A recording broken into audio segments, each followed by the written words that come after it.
Ajeita aí na cadeira todo mundo. 9 de abril do ano maldito 2021.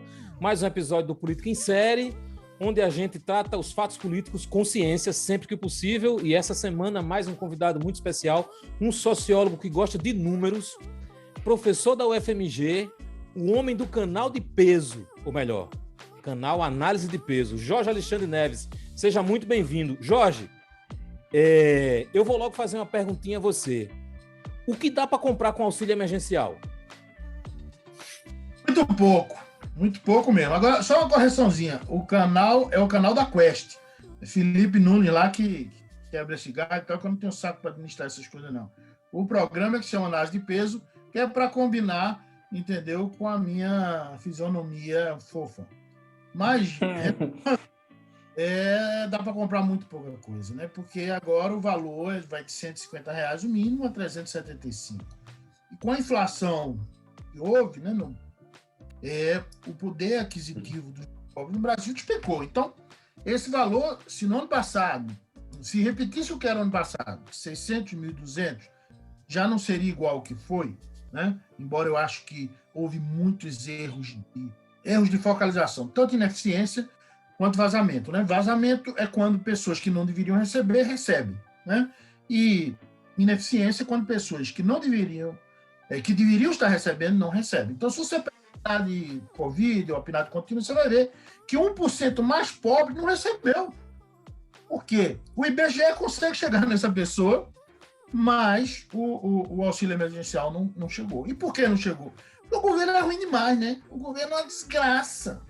Então, como o governo é extremamente incompetente e tem má vontade com a área social muito grande, ele não se articulou com o SUAS, com o Sistema Único de Assistência Social. Então, não se articular com o SUAS, não fez o dever de casa, que era identificar esses que são os mais pobres entre os pobres. E houve muitos erros de vazamento. Esse a imprensa adora falar, né? Porque ninguém fala dos erros de ineficiência, né? Praticamente, eu não vi ninguém na imprensa falar sobre isso. Agora, de vazamento se fala muito e houve muitos erros de vazamento. Então, tinha que se corrigir isso, né? Mas o valor não podia ter caído tanto quanto caiu agora. O valor do ano passado, como foi relativamente alto, permitiu um estoque de poupança importante que segurou a onda da população nos meses de janeiro e fevereiro, mais ou menos, né? Você teve o ano passado, durante os meses que, principalmente no finalzinho do valor mais alto, de 600 e 1.200, você teve o maior aumento de poupança na história do Brasil. E agora, janeiro e fevereiro, você teve a maior queda na poupança. A população despopou. Chegou em março, ficou no osso. Esse auxílio tinha que ter começado em março, não começou, só começa agora em abril, então deixou a população mais pobre totalmente descoberta por um mês, né? Porque janeiro e fevereiro você teve aí mais ou menos uma poupança para gastar uma gordura que tinha sido acumulada, né? Não tanta gordura quanto a minha, mas uma gordurinha que tinha sido acumulada. O pessoal gastou essa gordura em janeiro e fevereiro, e em março ficou sem nada. E agora vem em abril essa merreca, que não dá para nada. 2 cestas básicas, talvez, dependendo de qual for a cesta básica, né?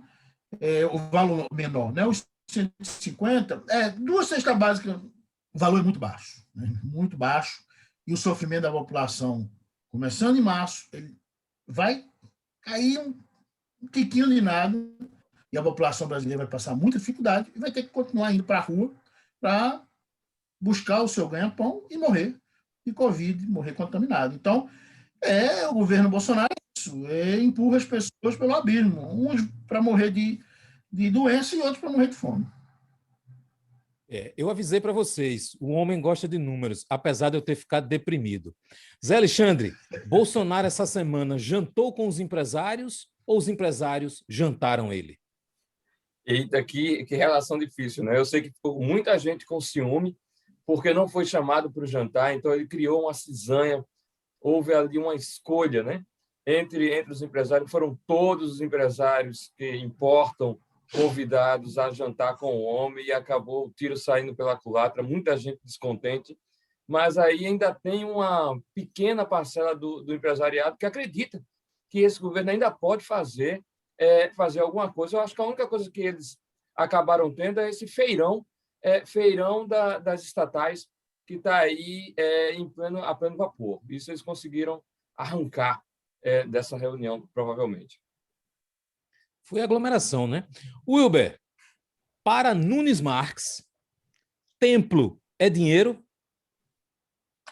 Não só para o Nunes, né? Estão impedindo aí atividades essenciais de funcionarem, né? Tem razão. Templo é dinheiro. Essa eu adaptei do Zé Simão. Copiei lá do Twitter. Pessoal, essa semana... Viu, né? Hoje nós vamos falar sobre privatização da vacina, CPI da pandemia e o golpe do Bolsonaro depois de baixar da poeira.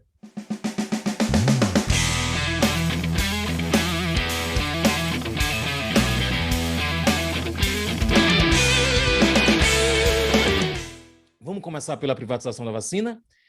Vamos lá, ó. Projeto de lei tramita no Congresso Nacional sobre a possibilidade da iniciativa privada adquirir as vacinas. 317 parlamentares, deputados federais, votaram a favor, 120 contra. O projeto será apreciado e votado pelo Senado Federal. Empresários, se aprovado, poderão comprar vacina para os seus funcionários, familiares de funcionário e tudo mais, repassando a mesma quantidade para o governo. Eu vou começar aqui com o Zé Alexandre. Minha questão é o seguinte: qual a sua impressão, Zé, sobre esse projeto? Outra coisa, eu aprendi essa semana que quando você pergunta coisas vagas, assim, tipo, qual a sua impressão, você deixa o respondente mais à vontade.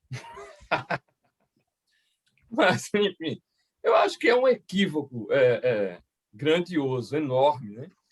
Em primeiro lugar, não há doses disponíveis para serem entregues antes das que já foram contratadas, né? Os 2 laboratórios que têm vacinas aprovadas no Brasil já disseram que não vão negociar com a iniciativa privada. Então, mesmo que eles usem o Ministério como laranja, né?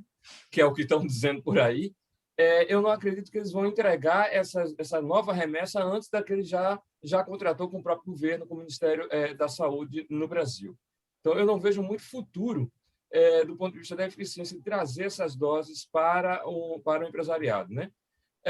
E o segundo ponto é que o mercado nunca foi solução para criar benefícios públicos, né? A gente sabe disso. Ele não é e nunca vai ser um caminho eficiente para isso, né? A gente sabe que para gerar uma imunidade e para usufruir, né, dos benefícios de uma imunidade, você precisa focalizar primeiro os grupos que mais precisam, né? Você precisa ter uma política que focalize nos grupos que são mais vulneráveis à doença. E aí você vai começar a colher os frutos da imunização de forma mais eficiente e mais rápida, cara. Do contrário, você vai gerar um caos. Jorge, Zé Alexandre está duvidando da mão invisível do capitalismo. O que é que tu acha? Rapaz, essa mão invisível eu vi aqui em Belo Horizonte agindo, né? Aqui, eu preciso dizer uma coisa. Boa. Eu preciso dizer uma coisa, que não corte não na edição. Eu sou professor do FMG, moro em Belo Horizonte há 18, já vou para 19 anos, mas sou olindense, da terra do Freio do Maracatu, pernambucano, torcedor do glorioso time da Praça da Bandeira, tá certo? O Esporte Clube do Recife, o rubro-leão da Praça da Bandeira, tá? Só para esclarecer isso, que eu sei que em Maceió... Mas deixa eu voltar para a questão. Eu vi aqui em Belo Horizonte tentar fazer uma tramóia aí, que até agora está mal explicado, né? Saiu hoje a notícia, inclusive, de que o pessoal, a Polícia Federal, mandou avisar lá todo mundo que toma aquela supostamente falsa vacina para fazer exame de HIV, porque a enfermeira usou a mesma agulha para vários dos indivíduos. Agora, eu vou dizer uma coisa, se for isso mesmo, é muito bem feito. É muito bem feito. Porque isso é a cara de uma elite exclusivista, uma elite que quer que o povo se lasque mesmo, entendeu? Que o povão vá para o inferno.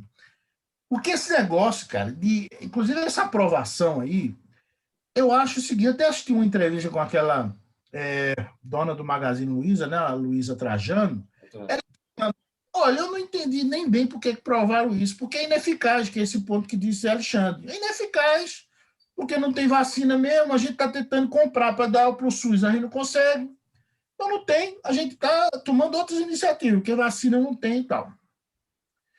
E aí eu só penso numa coisa, Ranulfo, Zé Alexandre e o Wilber. Eu só penso que tentaram criar um precedente normativo para desgastar o SUS, para acabar com a universalidade, que é isso que sempre quis, porque o SUS é o maior avanço civilizatório da história do Brasil. Eles estão querendo fragilizar normativamente o SUS, começar a fragilizar. Eu Pronto. estava dizendo, vocês são muito novos, vocês não viveram isso, mas eu vivi isso. O que era saúde antes da Constituição de 88, que era saúde pública. Meu pai era representante comercial, era autônomo, mas contribuía para a Previdência. Quem contribuía para a Previdência tinha direito a usar a, a saúde pública, que era o INSS, o INPS na época. Né? Então, era totalmente vinculado à Previdência. Né? As duas coisas eram vinculadas à Previdência. Quem não contribuía para a Previdência ficava totalmente de fora, era um sistema corporativo. Então, o povão, imagina, todo o pessoal do mercado informal, não tinha direito a nada, caía na chamada de beneficências. Era um desastre, era uma tristeza o que acontecia no Brasil antes da Constituição de 88. O objetivo agora é isso só, é desgastar o SUS, porque se quer ganhar dinheiro com a saúde e com a morte das pessoas. Wilber? Nesse ponto aí, eu concordo com quase tudo que o Zé disse. Né? A teoria é bonita demais, Zé. Realmente, os problemas de ação coletiva, mas eu não acho que o pessoal está pensando em ação coletiva aí. Está pensando que se ele conseguir comprar a vacina, ele consegue tomar de 4 em 4 meses. Dado o custo baixo para quem está conseguindo pagar, né? Eu também não acredito, não, que essa vacina que tomaram lá em Minas era falsa e tal. Mas, enfim, é o que estão dizendo. O fato Agora, que... se foi vacina de verdade, não foi importado, não, porque isso não é simples, ainda mais da Pfizer, que tem uma logística violenta, dificílima e tal. Se foi vacina de verdade, foi do desvio que houve dentro do governo Zema, que a Assembleia Legislativa de Minas Gerais está investigando, mas, por exemplo, eu não vi o Ministério Público levantar uma palha para investigar isso, o Ministério Público do Estado, não vi a Controladoria Geral do Estado também mexeu uma palha para investigar isso.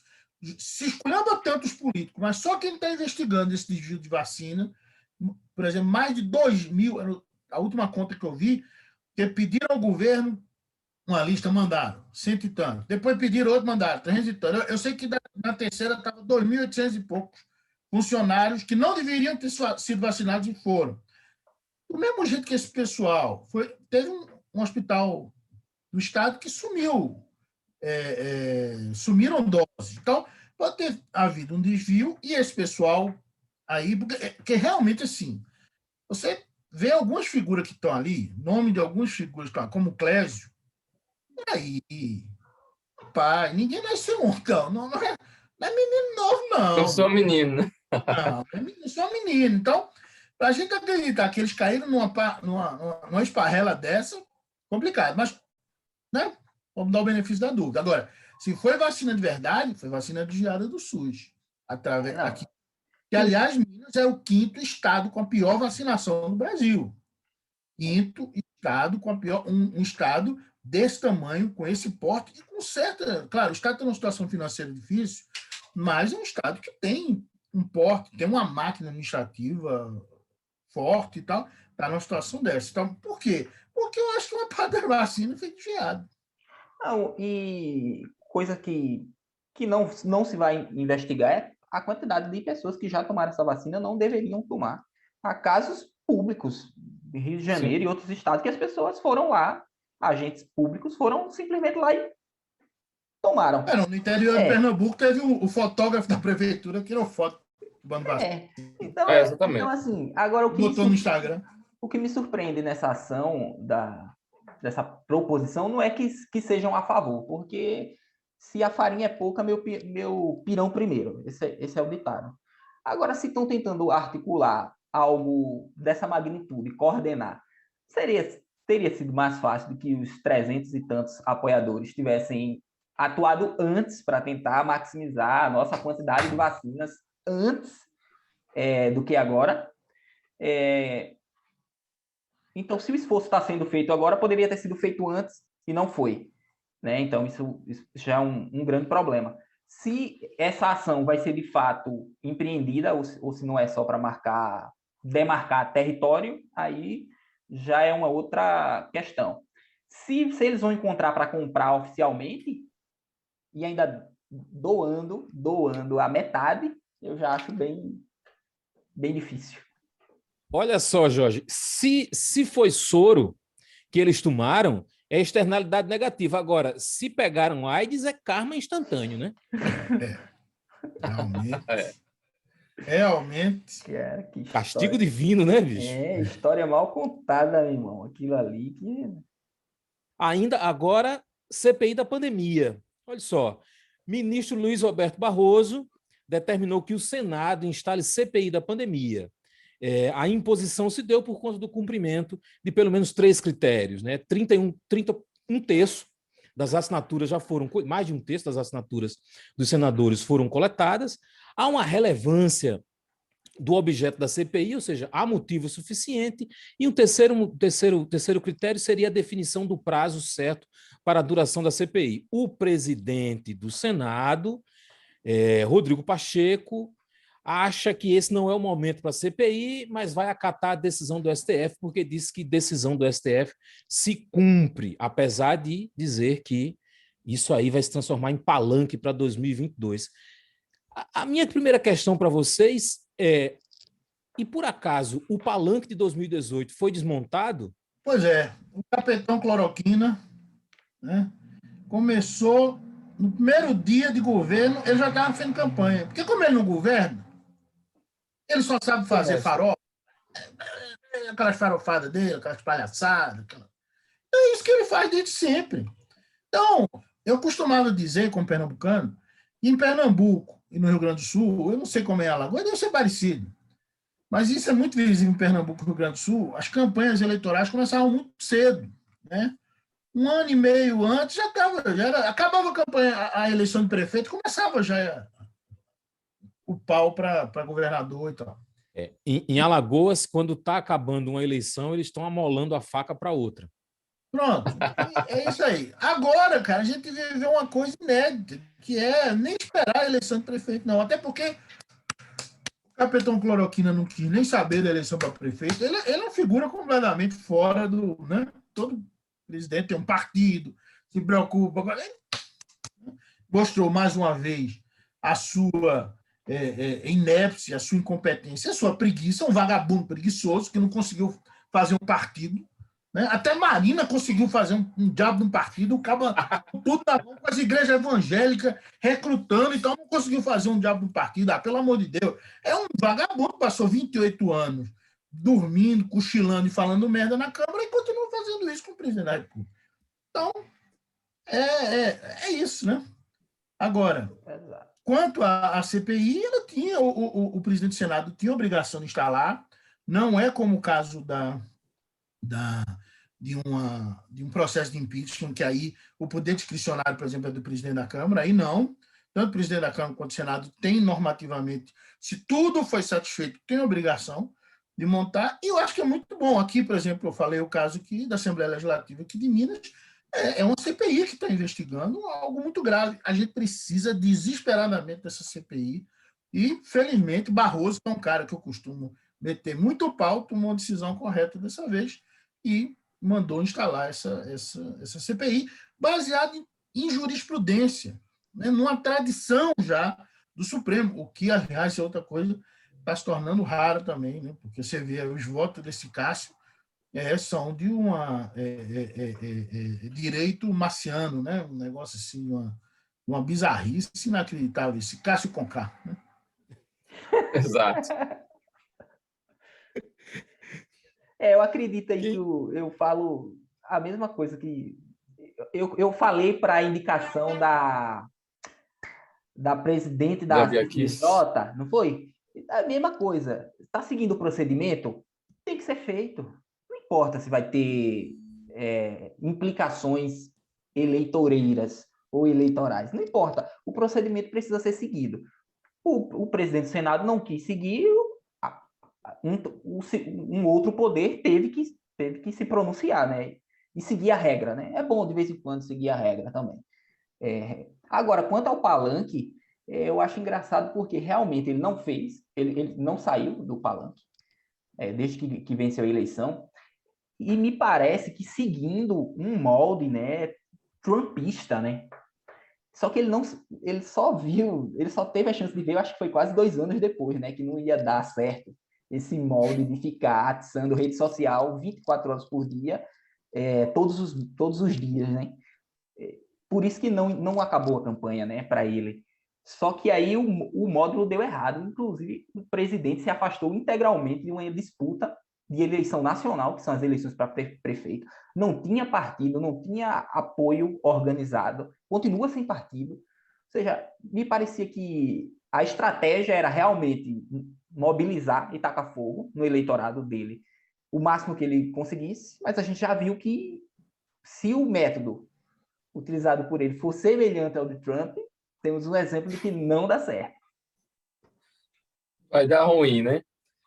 Eu acho que essa CPI vem tarde, né? O Pacheco, como um bom mineiro, o Ano ficou de perguntar se era mineirice do Pacheco ou inocência. Eu não sei, como um bom mineiro, ele enrolou a bola, ele poderia ter protagonizado isso, e eu acho que é a primeira derrota que ele sofre, é o primeiro desgaste público que ele sofre, porque ele esperou um outro poder forçá-lo a aceitar uma coisa que os trâmites já o obrigavam, né? Então, ficou ruim para ele. Resta ao governo, por outro lado, ocupar os principais postos da CPI, né? Que eu acho que é o que eles vão tentar fazer, se articular para ocupar a presidência ou a relatoria, enfim, para tentar atrapalhar ao máximo a evolução dessa CPI, porque tem muita coisa para ser esclarecida, investigada, né? E se tudo for realmente postos, né, os pinos nos is, eu não sei o que vai sobrar como resultado, né, desse governo. Ô Zé, Eu tenho agora vai dar em pizza ou não? Então, eu tenho uma informação e uma pergunta. A pergunta é mais ou menos essa que o Wilber fez. A informação é que a CPI foi instaurada principalmente por conta de um pedido do Jorge Cajuru. Meu Deus do céu. A segunda questão é, pode dar em que essa CPI? Jorge, começa aí contigo. Rapaz, eu acho o seguinte, que em pizza não dá não, sabe por quê? Porque eu acho que abriu a CPI, o Zé Alexandre disse que tem muita coisa para ser descoberta. Eu acho que não tem, não. É tão evidente a esculhambação, a inação, de um lado, e a ação, né, genocida do outro, é tão evidente que não tem como essa coisa não aflorar. Vai aflorar. E não tem muito que se descobrir, não, porque está tudo à flor da pele, está tudo bem, bem evidente. Se tem uma coisa, isso é uma coisa curiosa, né? Porque o governo Bolsonaro ele faz um esforço enorme de não transparência, né? Você vê, como nós, que precisamos dar públicos, depois que começou o governo dele, como piorou o acesso a dados públicos, de fora do ar, cria restrições, um horror. Mas ele, particularmente, ele até que é bastante transparente, entendeu? Só as coisas que ele falou durante essa pandemia já são suficientes para botar na cadeia. Não, então, assim, de uma evidência, a coisa é cristalina. Então, dar completamente em pizza não tem jeito de dar, eu acho. Né? O que pode acontecer é terminar como algumas CPI terminaram, sem relatório aprovado, tal, porque vai ser uma confusão do cacete. Olha, você se prepare para a reunião dessa CPI. Ainda mais a distância, ó, vai ficar tudo gravado, vai ser uma beleza. Quando eu falo de investigar, é muito mais no sentido de você reunir a documentação, está tudo aí, realmente você tem razão. Né? São muitos, é muito flagrante, muito claro os erros que esse governo cometeu na condução dessa pandemia. Né? Mas quando você instala uma CPI, ela tem por objetivo montar uma peça, né? Um inquérito. Né? Ela vai simplesmente montar uma peça, reunir tudo aquilo que a gente já sabe num único documento. E, obviamente, isso vai aumentar o desgaste, se é que tem como aumentar o desgaste desse governo, aumentar ainda mais o desgaste dele. Uma pergunta interessante. Se tem como o cara ficar mais queimado. Eu acho que se o governo vai levar isso a sério, e deveria, eu acho que o que ele tem que fazer é tentar distribuir responsabilidade, né? Pelo menos na CPI, para que a peça montada não tenha como alvo a pessoa do presidente, né? E sim a pessoa dos 4 ministros que ele já nomeou dentro de uma pandemia, né? Num governo só, já 4 ministros da saúde, e eu acho que são 3 durante a gestão da pandemia, acho que são 3, né? Então, você teve o próprio Mandetta, que começou, esse é o 4 já. Véio. Já. Então, só se você vir numa pandemia, você tem 4 ministros. A grande questão é que isso aí pode funcionar como um termômetro para o grande medo dele, que é o processo de impeachment. Né? Então, quando você sofre a primeira derrota, isso é a primeira derrota, então, ele não conseguiu bloquear, ele tentou, de todas as formas, bloquear a instalação da CPI, ele não conseguiu, você começa a sentir que outros furos podem ocorrer na sua base. Né? E à medida que os trabalhos avançam, né, na CPI, com o calor dessa CPI, ninguém sabe o que pode acontecer com a sustentação do governo lá nas casas legislativas. A pandemia vem com, ou melhor, a CPI vem com um plus, né? Vem com um bônus, que é a autorização da abertura de inquérito sobre a suposta omissão do ex-ministro Pazuello no agravamento da pandemia no Amazonas. Ou seja, aí entra a responsabilização. Responsabilizando o Pazuello, eu acho que o Pazuello não vai querer cair sozinho, porque já caiu, né, na verdade. Eu não acho que ele não vai querer ser responsabilizado sozinho. Já pensou um general da ativa sendo preso? Será que dá em cadeia isso? Rapaz, eu acho que no caso dele tem que dar, né? É porque o Brasil não é um país sério, né, bicho? A gente fica... Se fosse um país sério, provavelmente esse povo já estaria preso há tempos e já tinha investigado e prendido muita gente na condição desastrosa dessa pandemia. Mas como a gente... Zé Alexandre, aí agora não. Aí eu vou lhe dizer o seguinte. Lá vem você aí com um vira-latismo que eu não gosto. Vem lá nos Estados Unidos, se conseguiram fazer alguma coisa para a merda toda que o Trump fez para atrapalhar também. Até hoje ele está fora da presidência, só o que ele fez no final está solto. E ninguém da turma dele foi preso. No último dia de mandato, ele fez decreto perdoando todo mundo que cometeu crime no entorno dele. Olha aí, olha a esculhambação que é o sistema americano quando entra uma figura. Esse é o problema das nossas análises institucionalistas também. É porque as análises institucionalistas funcionam bem quando você tem figuras mais ou menos institucionais, que valorizam instituições. Quando você tem um anti-institucionalista, quando você tem alguém que quer destruir as instituições, você tem uma esculhambação, como essa que aconteceu agora. No último dia do governo, o cara fez um monte de decreto perdoando todos os assessores dele que cometeram crime.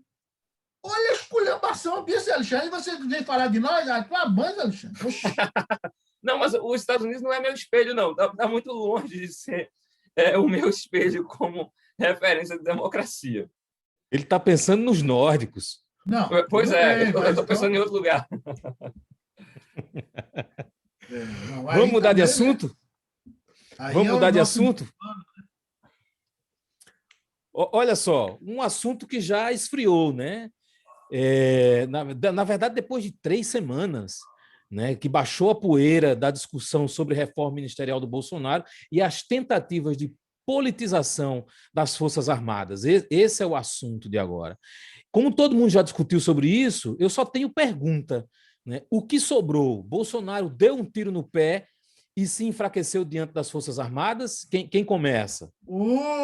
Eu acho o seguinte, Bolsonaro age por tentativa e erro, né? Ele fica testando, sem dúvida alguma, ele sofreu um desgaste. E, para mim, o maior indicador de que ele sofreu um desastre foi o comandante do Exército, que ele foi obrigado a nomear. Era um cara que ele estava pé da vida por causa daquela entrevista que ele deu no jornal lá de Brasília, no Correio Brasiliense, né? Claramente criticando, ele é responsável pela parte de saúde do Exército, criticando o que foi feito, comparando as medidas que ele fez como responsável pela saúde no Exército e o que o Ministério da Saúde estava fazendo na prática. E ele teve que engolir, que mostra, né, que ele sai enfraquecido. Agora, se tem uma coisa, o Eduardo Bananinha, ele disse um negócio, o 03, ele disse um negócio que é isso mesmo, ele disse, não se trata de se, mas quando vai haver uma ruptura institucional.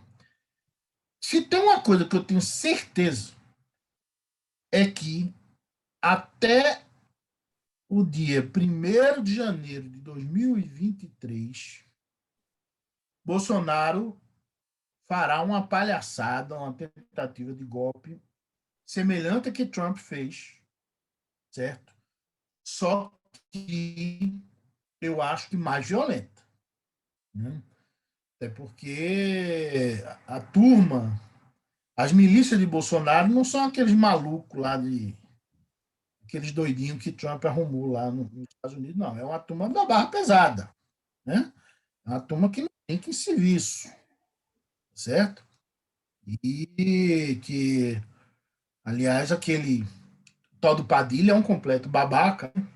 Dos filmes, o diretor. cineasta, mas teve, o diretor e tal, mas uma coisa eu tenho que reconhecer que ele mandou bem. Aquela cena final de Tropa de Elite 2, sobrevoando, né, o eixo monumental, a Praça dos Três Poderes, e prevendo a chegada eu sei porque Jorge milícia. não gosta do Padilha. Por causa, principalmente, do filme...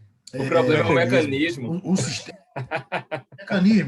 Mecanismo. Pelo amor de Deus, aquilo foi de uma desonestidade intelectual, factual, historiográfica. Esse cara é um canalinha, né? Um canalinha de segundo e tal. Mas nessa ele mandou bem. Ele previu a chegada das milícias no Palácio do Planalto, no Congresso Nacional e tal. A milícia está lá. Por exemplo, se houver um processo de impeachment, as milícias bolsonaristas vão invadir o Congresso. Isso eu tenho certeza, né? E como talvez vão tentar invadir no dia da posse do novo, porque Bolsonaro, se chegar até lá, ele vai perder a eleição. Eu acho que ele vai para o segundo turno, porque é muito difícil ele não ir, vai estar com a caneta na mão, no governo, tem uma base mínima que é suficiente, ele vai para o segundo turno, mas ele vai perder. E aí, meus amigos, vai ser um Deus nos acuda, né? Nós vamos sofrer o pão que o diabo amassou. Então, eu tenho certeza que em algum momento ele vai tentar, porque o desespero para não sair do poder é muito grande, porque ele sabe que quando ele sair do poder, a bronca é muito grande. Porque a bandidagem deles é muito grande. Eles fazem uma bandidagem muito explícita, uma esculhambação, porque aquele negócio, né? Viver. Ele é um pouco nessa coisa o lado bandido, o lado de corrupto dele parece muito com o meu conterrâneo, meu e de Zé Alexandre, Severino Cavalcante, né? Aquela corrupçãozinha de quinta categoria e tal, né? Você lembra que Severino foi cobrar a mesada do cantineiro da Câmara dos Deputados, pelo amor de Deus, né?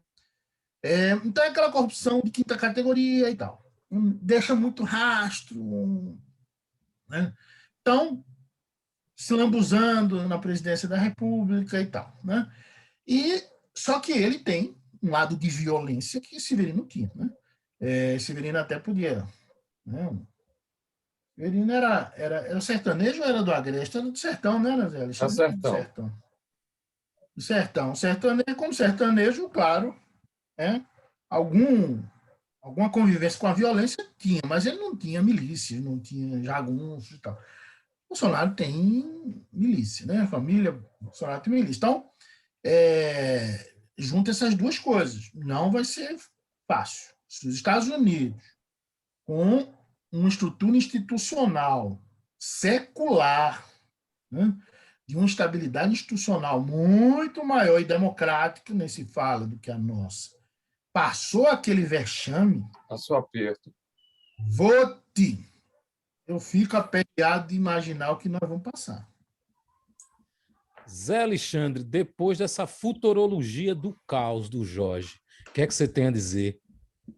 Eu fico até com medo. Eu já tinha pensado nesse cenário, mas eu corro dele, né? Eu tento pensar em outra coisa toda vez que eu imagino que essa figura vai ter que sair de lá, quer seja por bem, quer seja por mal, em algum momento, né?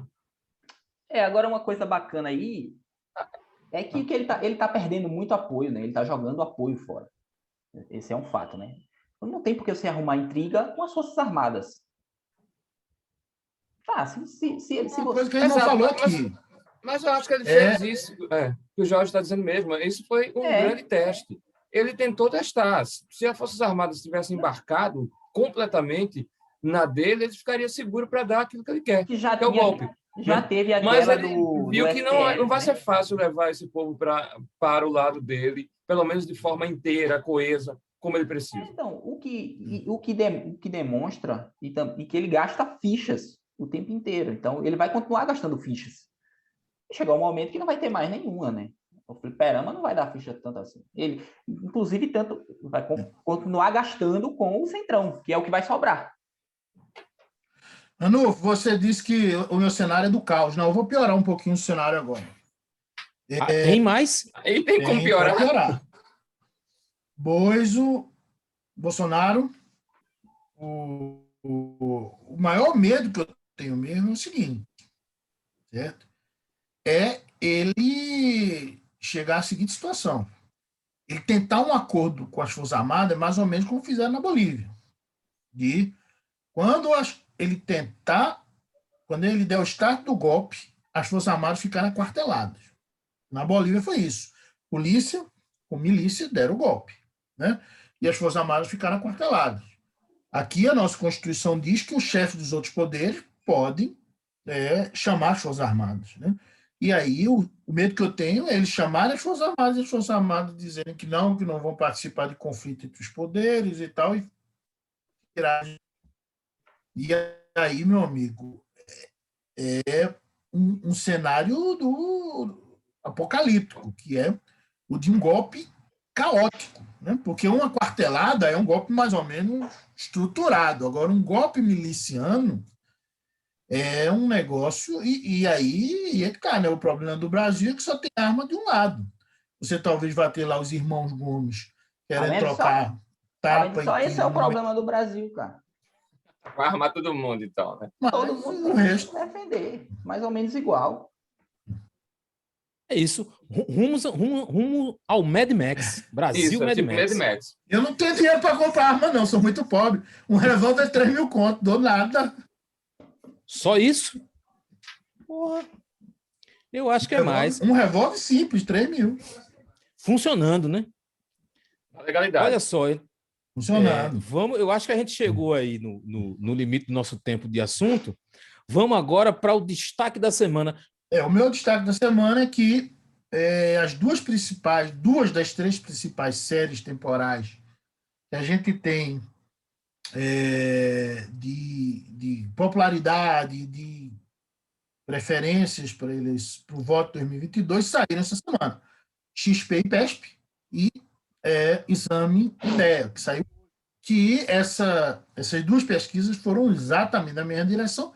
Tem uma diferença significativa entre o que elas mostram, né? Eu acho que os dois tipos de amostra têm problemas, mas como são pesquisas que são feitas com muita frequência, XP e PESP é feito todo mês, você tem uma série temporal muito boa e as tendências são muito claras. Então, as tendências foram na mesma direção de perda muito significativa de popularidade. A XP e PESP, por exemplo, deu uma queda no Ótimo e Bom para 28%, pela primeira vez caiu abaixo de 30% de Ótimo e Bom no XP e PESP, e na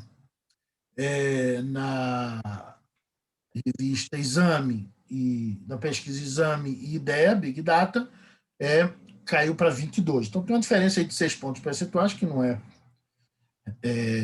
não é pequeno, né? Não é irrelevante, tem a ver com as metodologias e tal, mas na mesma direção. E as duas também, pela primeira vez, Lula, empate técnico, mas Lula passando à frente de Bolsonaro, né?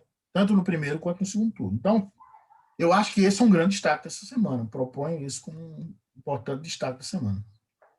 Emendas, Alexandre.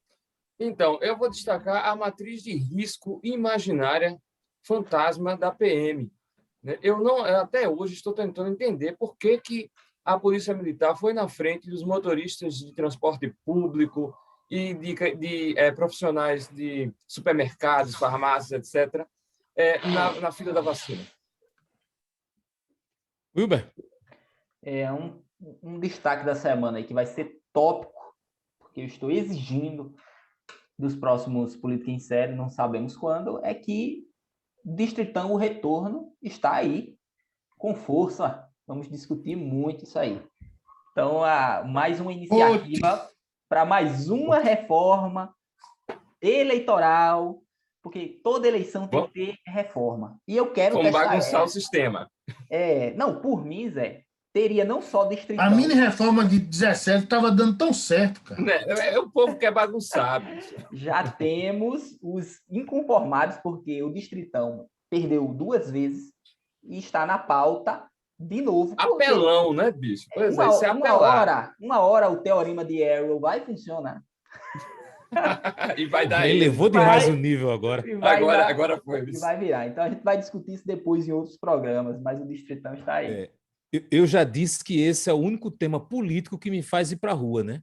É contra o Distritão. Olha só, meu destaque da semana... Vocês são muito sérios. Meu destaque da semana é Dória, o vacinador maluco do Twitter. É bem engraçado. Está vacinando todo mundo. Quer vacinar o Carluxo, o Bolsonaro, todo mundo. Falou, ele vacina. Pessoal, eu tenho aqui agora uma perguntinha infame da semana para todo mundo. Começa com Jorge, Zé Alexandre, depois o Wilber. Jorge, se Bolsonaro der o golpe, para qual país você vai pedir asilo? Rapaz, está direitinho aqui, hein? Porque esse nirvana político que a gente tem na cabeça, sociopolítico, que é o norte da Europa, escandinavo, por outro lado, é um inferno de gelo, né? Imagina morar num lugar onde você tem, dependendo da parte do país, você chega a ter 6 meses de escuridão, 6 meses de claro, né? Tu quer ir para Noruega, não. Noruega, Dinamarca, Suécia e tal, né? Seriam esses aí. Então não dá, né? Difícil. Então, eu acho... para Cuba também não dá, porque lá a comida é racionada. Para gordo é complicado. Né? É muito bom de saúde e tal, mas tem um problema da comida. A reforma aí, eles estão fazendo meio chinês aí, de tentar abrir a economia e tal, talvez no futuro próximo, aí eu topo que vai ter mais abundância de comida, mas com comida racionada para gordo é difícil. Então, eu acho que eu procuraria num dos países da Península Ibérica, Portugal, Espanha. Não! Uruguai, cara. Eu sempre tive vontade de ir para o Uruguai para comer o Uruguai. Cara, a carne de lá é espetacular, o pescado é espetacular, os espetaculares, vinho maravilhoso, barato, vinho tanar, aquele vinho travoso, barato. Ele chegou na minha opção. Eu iria para o Uruguai, segunda opção, um dos 2 países da Península Ibérica. Debandada geral para o Uruguai. Quarta opção, Costa Rica. Eu moraria muito quente, não iria não. Sei não. Eu acho que eu ia para o Uruguai com vocês. Vocês pagam a conta, eu como de graça. Vamos fazer o Política em Série diretamente do Uruguai, porque eu também já tinha colocado como primeira opção o Uruguai. Olha só, o que está mais raro no Brasil hoje? Nota de R$200 ou a recuperação em V do Paulo Guedes? Pergunta difícil. V de derrota. Eu acho que o V é pior, porque a nota de R$200, eu juro, eu não peguei nenhum ainda. Mas eu acho que com 1 hora eu vou pegar. Agora, essa recuperação em V de Paulo Guedes, não vi nunca. Jorge, faz a tua indicação da semana. Bom, pessoal, eu vou fazer uma sugestão, mas antes de fazer minha sugestão, eu tenho que explicar. Tá? Porque vocês não têm que explicar. Por quê? Porque uma das coisas que as pessoas mais ficam se questionando, eu vejo isso mesmo, por que essa extrema-direita aí, com esses vínculos, somente essa coisa à vista, faz tanto sucesso com uma parte da população brasileira, somente de camadas médias, né? E eu acho que isso tem a ver com o mito da justiça como liberdade, né? Que é curioso, porque esse mito da justiça como liberdade é algo muito forte, muito arraigado. Quem já morou lá, eu já morei 2 vezes, passei 5 anos fazendo doutorado em Wisconsin, depois passei 1 ano no sabático, no pós-doutorado no Texas, mais recentemente. Quem já morou nos Estados Unidos vê que esse mito é muito forte. E está muito forte, muito presente na filmografia. Por exemplo, vou dar para vocês um exemplo, aquele filme Coração Valente, né? Braveheart, tal, com aquele Mel Gibson, né? Na hora que ele está sendo torturado ali para ser morto, ele grita o quê? Qual a palavra que ele grita? Freedom, né? Liberdade. Que é um mito que vem desde o constitucionalismo originário britânico, na verdade, e tal. E isso foi levado para os Estados Unidos pelos colonizadores que colonizaram. Isso é muito forte nos Estados Unidos. O mito de que se você tem liberdade, uma sociedade que dá liberdade, dá justiça. Uma sociedade justa. E é curioso, porque esse mito só foi ser estruturado, né, formalizado por Robert Nozick, né, que era colega de John Rawls, como uma reação ao livro de Rawls, A Theory of Justice, a Teoria da Justiça, que trazia uma teoria da justiça, de justiça como equidade. Então, Nozick escreve um livro formalizando, no fundo, o que é um mito, porque é um mito absoluto isso, mas, claro, é um trabalho filosófico denso. E aí, eu acho que, para a gente entender como esse mito é forte nos Estados Unidos e como isso também pode pegar, e pegou no Brasil, porque você vê que o tempo todo por trás dessa discussão que está agora, inclusive, de poder abrir as igrejas, da pessoa trabalhar, está sempre o que sendo colocado para o Bolsonaro? A liberdade. Nós estamos querendo tolher a liberdade das pessoas, a liberdade. E para a gente entender como é fácil se identificar com o mito como liberdade, eu recomendo o filme que vocês já devem ter assistido, que é um filme com...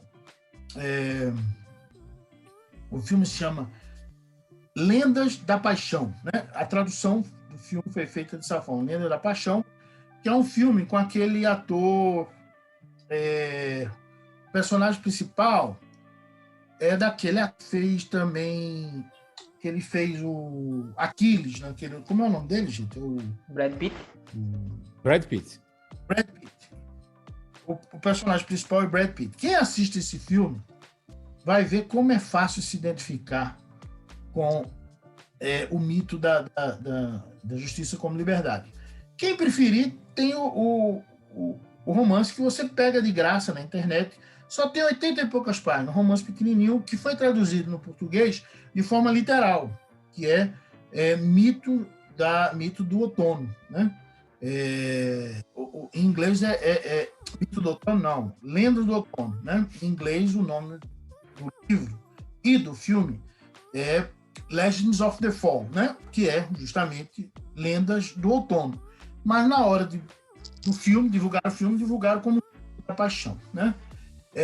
Mas seja o livro, seja o filme, é muito interessante para ver como seja um romance pequenininho, 80 e poucas páginas, como é fácil se apaixonar pelo mito da justiça como liberdade, que é um mito que leva a sociedade, ainda mais uma sociedade como a brasileira, porque nos Estados Unidos esse mito é mais fácil de pegar, porque lá tem um mercado de trabalho no qual, se você se matar de trabalhar, você consegue realizar mais ou menos o sonho americano.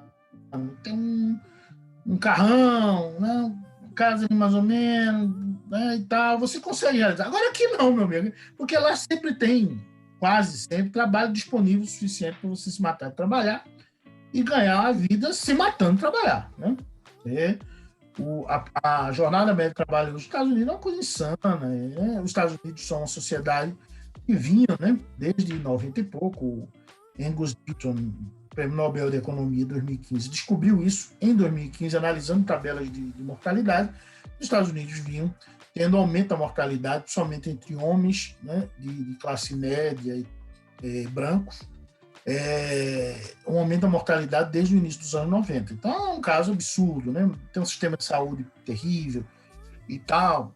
Né? É uma sociedade que tem isso, né? As pessoas estão se matando de trabalhar e morrem mesmo também, né? Porque aí boa parte desse aumento de mortalidade que vinha tendo antes dessa pandemia era por overdose, por suicídio, várias coisas desse tipo. Então é isso, eu acho que esse filme vale a pena ser visto ou lido o livro para ver como é fácil se apaixonar pelo mito da liberdade, da justiça como liberdade. Zé? Bom, a minha dica de hoje vai... Você viu que o nível tá lá em cima, né? Tá, ó, eu vou indicar um livro também, aí fiquei com inveja e vou indicar um documentário associado a ele. É um clássico, eu acho, já. Chama Uma Senhora Toma Chá, né? Como a estatística revolucionou o século XX. Tá? Você vai encontrar aí várias discussões de estatística importantes, né? Contos também, causos também dentro dele. É um livro divertido, né? E para quem tem interesse em temas específicos da estatística, você pode ler esse livro e, de tabela, assistir um documentário do Netflix chamado Está nos Números, né? Sobre o mesmo tema. Ele vai também desenvolver como a estatística mudou, né, o conhecimento humano no século XX. A minha indicação para vocês essa semana é 5 minutinhos só. Admirável Gado Novo, do Zé Ramalho. Se quiserem escutar o CD de 1979, vão lá, é o segundo CD solo do Zé Ramalho. Muita música boa, mas a minha indicação é só essa faixa, Admirável Gado Novo. Acho que é bacana pro momento. Ele foi conceitual, hein? Foi. Minha indicação da semana é um clássico da literatura mundial, O Senhor das Moscas. Eu acho que dispensa comentários, só lendo para saber. Eu reli recentemente, tinha lido há mais de 15 anos e reli recentemente e estou recomendando O Senhor das Moscas. Jorge, antes de dizer muito obrigado, eu queria que você fizesse o jabá dos seus canais, de onde você participa.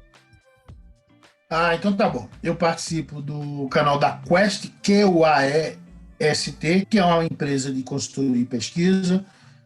E o outro é um amigo, João Locador, é o nome de guerra dele, porque ele foi vereador por um mandato, aquele pelo PT, é um cara de militância forte, muito meu amigo. E aí ele tem um canal chamado TVN040. No canal da Quest eu tenho o Análise de Peso, que é um programa mais sério e tal. O Manu foi lá, brilhou, acho que foi a maior audiência que nós tivemos até hoje. Foram os bots. Olha aí. Então, nesse eu tenho Análise de Peso, e o outro de João Locadora, o TVN040, a gente faz um programa aí mais descontraído, mais esculhambado, menorzinho, vai até uns 15 minutos cada evento, e aí se chama Combinação, né? Combi com K de Carol, né? Ação, né? Então esse é o outro programa que a gente tem no TVN040, que é o canal dele. Eu tenho então esses programas. Eu sou demandado por muitos canais, né? Isso. Vai estar na descrição do vídeo o link dos canais onde o Jorge participa. A gente espera que a quantidade de caracteres permita, que são muitos canais onde ele aparece. Jorge, muito obrigado, viu? Um sucesso você aqui. Muito obrigado mesmo. Valeu, eu que agradeço. Boa sorte aí para você e seu esporte. A situação tá difícil. Demitiram o melhor técnico do Brasil agora. Não sei como é que vão se arranjar.